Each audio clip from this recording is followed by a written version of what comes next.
সকলোকে কি খবৰ আপোনালোকৰ আশা কৰোঁ সকলো ভালে আছে আৰু আজি দেওবাৰ আছোঁ দিনটো ঘৰতে আৰু দেওবাৰ দিনটো যেতিয়া বতৰটো মানে এনেকৈ ৰ'দ দিয়ে ভাল লাগে গৰম দিন কিন্তু মানে তথাপিতো দেওবাৰ দিনটো ৰ'দ দিলে মানে ভাল লাগে আৰু যে আমাৰ ইয়াত ফুলখিনি একদম ধুনীয়াকৈ ফুলি গ'ল এইখিনি একদম হালধীয়া নামটো নাজানো কিন্তু মানে বহুতে বহুত কিবা কিবি বুলি কয় বাৰু ফুলটো কিন্তু এইখিনি ধুনীয়াকৈ ফুলিলে অলপমান বাৰু হৰুৱাই এনেকৈ শাৰী দিছিলে কিন্তু বাকীখিনি যে যেনেকৈ পুলিবোৰ আছিলে তেনেকৈ আৰু এইখিনিত ফুলিছে এইফালে একদম ধুনীয়াকৈ আৰু দেওবাৰ যিহেতু হাতত কিবা এটা কাম লৈছোঁ কৰোঁ বুলি ভিতৰত সেইখিনি কৰি আছোঁ কালিৰ পৰা কৰি আছোঁ বাৰু আজি বুলি নহয় যিহেতু কালি শনিবাৰ এবেলা সময় পাইছোঁ আৰু কালিৰ পৰা কামটো কৰি আছোঁ এবাৰ দেখাওঁ আকৌ এযোৰ কাপোৰত ফেব্ৰিক কৰিবলৈ লৈছোঁ এইযোৰ পাতল বেঙুনীয়া ৰংটো ইয়াতে কেলৈ এনেকুৱা আহিছে নাজানো আৰু এইটো হৈছে পলিপাটৰ কাপোৰ ইয়াতে ফেব্ৰিক কৰিবলৈ লৈছোঁ ফেব্ৰিক কৰিছোঁ ৰঙা আৰু বগা দুইটা মিলি অকণমান ভাবিছোঁ এইবাৰ অকণ বেলেগকৈ মানে ফুলটো অকণমান ডাঙৰকৈ কৰি পেলাই কৰোঁ আৰু কাপোৰযোৰ কৰি লওঁ প্ৰথমতে আৰু এই কাপোৰযোৰত মই এনেই ফুলটো কেনেকৈ কৰিছোঁ তাকে প্ৰথমতে দেখাই লওঁ প্ৰথমতে মই আঁকি লৈছোঁ বাৰু আগৰ নিচিনাকৈ এইখিনি কেনেকৈ কৰিছোঁ প্ৰচেছটো অকণমান দেখাই দিছোঁ আৰু ইমান টান নহয় ইজি হয় পাৰিব মানে আপোনালোকেও যদি ইচ্ছা কৰে এনেকৈ আৰু মোৰতো মন যায় আপোনালোকৰ নাজানো আৰু এনেকৈ মানে কৰি পেলাই খুব ভাল লাগে আৰু এইযোৰ কাপোৰ মই গিফ্টৰ কাৰণে কৰি আছোঁ আৰু মই সদায় চিম্পুলকৈ কৰোঁ আৰু এনেকৈ ফুলপাহ কাগজত কাটি লওঁ তেতিয়া মানে গোটেইখিনি সমানকৈ হৈ যায় কাপোৰত ফুলখিনি নতুবা কাৰ্বন পেপাৰ ইউজ কৰিব পাৰি কাৰ্বন পেপাৰতকৈ মোৰ মানে এইটোৱে বেছি ভাল লাগে আৰু এইটো ৰঙত কাৰ্বন পেপাৰটো চাগে নিজিলিকিলেহেঁতেন আৰু এনেকৈ ফুলপাহ আঁকি লোৱাৰ পাছত মই ইয়াতে বগা আৰু ৰঙা কৰিম যিহেতু সেইকাৰণে বাউণ্ডেৰীটো প্ৰথমতে বগা এডাল ব্ৰাছেৰে কৰি লৈছোঁ ব্ৰাছডাল যে মোৰ নিজৰ ভুলৰ কাৰণে মই বেয়া কৰিলোঁ তথাপিতো মানে যেনে তেনে কামটো চলাই আছোঁ আৰু উপায় নাই যে আৰু এইদৰে মই গোটেই বাউণ্ডেৰীটো বগা কৰাৰ পাছত ৰঙা কৰিছোঁ নহ'লে এনেকৈ যদি ৰাখিয়ে দিওঁ তেতিয়াহ'লে মানে ফুলপাহ স্পষ্টকৈ ধৰা নপৰিব সেইকাৰণে মাজৰখিনি আৰু এইখিনি ছাইডৰ যিখিনি বৰ্ডাৰ এইখিনি মানে ৰঙা কৰি দিছোঁ আৰু ধুনীয়াকৈ এপাহ ফুল বনি গ'ল এপাহ আপোনালোককো দেখাই দিছোঁ ফুল আৰু গোটেই কাপোৰযোৰতে মই এনেকৈ মানে অলপ হেৰেঙাকৈ কৰিম যিহেতু ফুলবোৰ ডাঙৰকৈ দিছোঁ আৰু এইফালে ধুন মানুহ ইও কিন্তু মোক কাপোৰযোৰ ফেব্ৰিক কৰোঁতে কিমান যে সহায় কৰিছে আৰু ইয়াৰ সহায়বোৰ বেলেগ ধৰণৰ দেই বয়স অনুযায়ী সহায়বোৰ কি কৰিছে শুনকচোন কি বদমাছ কৰা কোৱাচোন আৰু ওচৰত আহি দিবা ৰং কৰিবা আঁতৰা কৈছোঁ নহয় এনেকুৱা বদমাছ যোৰহাটৰ ল'ৰাটো বদমাছ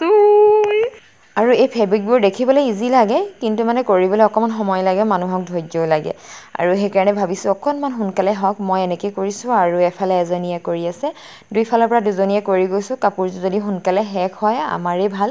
সেইকাৰণে চব ফালৰ পৰা মানে যিকোনো প্ৰকাৰে সোনকালে হওক সেই চেষ্টা কৰিছোঁ আৰু আজি ইমানখিনিয়ে দেই এতিয়া ৰাতি বহুত হৈ গ'ল শুবও হ'ল 9মান বাজিলে চাগে ঘড়ীটো নাই চোৱা আৰু এইফালে মানে কৰি আছে অকণমান আগবঢ়াই থ'ব কাইলৈ তেতিয়া কামখিনি অকণমান সহজ হৈ থাকিব বুলি ভাবিছোঁ আৰু মেখেলাখনটো সম্পূৰ্ণকৈ আছেই আৰু এইফালে ইমানেই আৰু আজি শুই থাকোঁ কাইলৈ আকৌ আৰম্ভ কৰিম এতিয়া পিছদিনা সন্ধিয়া হৈ গ'ল এইফালে পূৰা কামত লাগি আছোঁ পাতি এখন পাৰি তলত বহি লৈছোঁ এইফালে একদম গোটেইবোৰ বস্তু এনেকৈ যোগাৰ কৰি লৈ পেলাই আজি শেষ কৰিম বুলি ভাবিছোঁ আৰু সৰু ল'ৰাবোৰক বোলে বেছিকৈ মোবাইল চাবলৈ দিব নালাগে কিন্তু যে কেতিয়াবা মানে এনেকুৱা হৈ যায় নহয় ল'ৰাবোৰে যে মোবাইল নাপালে মানে কিমান হুলস্থুল কৰে কিমান জিদ কৰে তেতিয়া বাধ্যত পৰি দি দিব লগা হয় আৰু আমি এনেকৈ আটাইখিনিয়ে দেই আজি আৰু কাইলৈ মানে যোৰহাটৰ পৰিয়ালটো যাবগৈ আৰু আমি মানে থাকি যাব লাগিব আৰু সেইকাৰণে গোটেইখিনি একেলগে বহি পেলাই ভাত খাই লৈছোঁ আৰু ৰাতি এইফালে দেখিছে নহয় কাপোৰখন কাষতে আছেই মানে কৰিহে খোৱাই নাই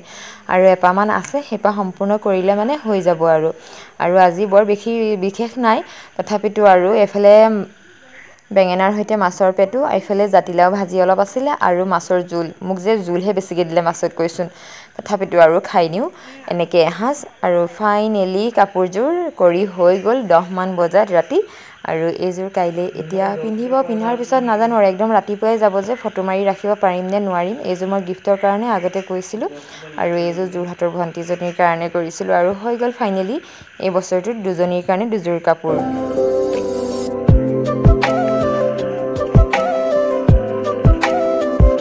আৰু পিছদিনা ৰাতিপুৱা দেই সকলোবোৰ যাবলৈ ওলাইছে এতিয়া ৰাতিপুৱা মানে 4:30 বাজিছে